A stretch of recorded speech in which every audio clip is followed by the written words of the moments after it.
This is a very cool toy line. It has a really interesting story as well.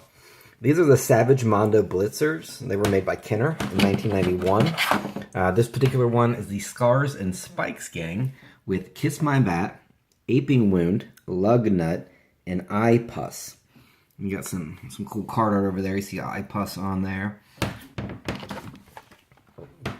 So these were wheeled psycho warriors. I guess they fight. So you have the Damaged and Deadly gang. The best one of that being Head Alert. The Dude's a Disaster. I think Twin Geeks would be my favorite. The Butt Kickers. The Chunk Blowers with obviously big hands being cool. And as well as Tyrannosaurus Axe. The Skull Crunchers. The Concrete Breakfast gang. The Scars and Spikes gang. Brains Not Included. And the Puke Shooters gang and the Sewer Surfers. I guess there were also a lightning launcher and maybe some other things. I'm not completely sure. So, when these came out, there was a little bit of controversy. There was a group of mainly teachers, also parents in Loveland, Ohio, who were upset by these. And I mentioned Loveland, Ohio, because it's a suburb of Cincinnati. It's right outside. And Kenner was based in Cincinnati, so there's some relevance there. At this point, Kenner was a division of Tonka, which was still owned by Hasbro, which is kind of interesting. Don't really understand the whole story behind that.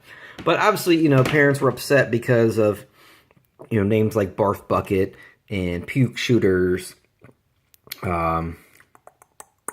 Snot Shot, Bad Fart. They just thought they were...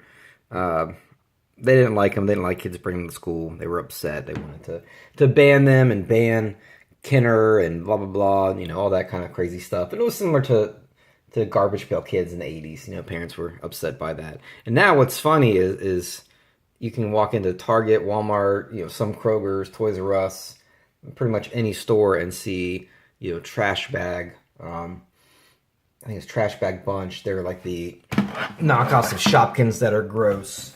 There are Garbage Pail Kids are back with, different vinyl figures and cards and things like that. So, just kind of funny what 1991 was causing some controversy. Now is like no big deal. So times definitely change. I definitely had some of these as a kid. I distinctly remember Head Alert and Bad Fart and Big Hands. Or Hans, I guess it's supposed to be. So I'm not really sure about any of the others. But these are pretty cool. I got this for $10 shipped. The guy on eBay had a bunch, so if you're into it, check them out. They're cool to display if you want to do that. The card art is cool. I like how they're in a vertical line there. You usually don't see things set up that way. Micro Machines would be, more horizontal. So, yeah, the display of them is really cool. And obviously you got, all the ones listed on the back. So, cool packaging, cool figures, but of course this YouTube channel is called Vintage Toy Freedom, so I have to open these up. They need to be freed from their cell that they've been in for 26 years. They need to be played with by my kids. My kids are excited about these. But also, part of the purpose of my YouTube is to open vintage toys and free them from their cells, and toys should be played with and displayed and things like that. But also to make sure they're getting good deals, because you might see these out somewhere, you might see them on eBay, and people are asking $15, $20, $30, but you can get them for $10 sealed. And if you're trying to find, if people are asking a lot for these individually, then know that $250 is the max you should pay, because you can get them on the card for that. So here they are. Let's move up here to the table. Obviously, Eye Pus being the best of the bunch. How can you not enjoy a giant eyeball with a gun? And here we have Aping Wound. This is Lug Nut. He's kind of the least cool of the bunch. Then you have Kiss My Bat. So the idea is like, they're a team, and then you get some of these other teams, and they fight. They roll around. There's no articulation, but, really cool line. I guess it really just kind of had this one wave. I'm not really sure, but yeah, the controversy behind it now is very comical. But, that was a thing at the time, and I mean, McKenna responded to that. It actually got picked up by the AP and was kind of, published in newspapers across the country.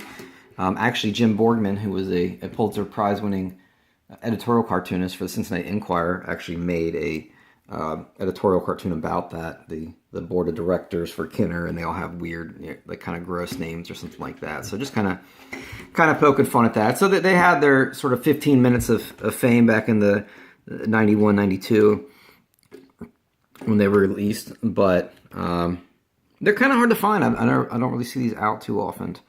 But again, I remember having them as a kid, getting them at Toys R Us. I thought they were cool. I still think they're cool. These will look nice on a shelf. My kids can play with them. They seem pretty sturdy. Sorry, I just kind of dropped the camera there. Because this is kind of a bendable plastic, so it's not like they will break. And hopefully I can get some more, especially some of the cooler ones like Head Alert. He's probably one of my favorites. Sharkbait's kind of cool. Barf Bucket. Bad Apple.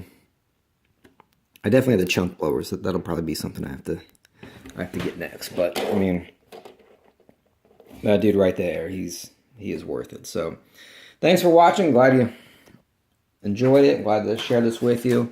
Again, this is a really cool line that I have some connection to as a child, and there's some kind of a funny story behind it. So, maybe don't let your kids watch this video because they might end up corrupted, according to teachers in Loveland, Ohio back in 1992.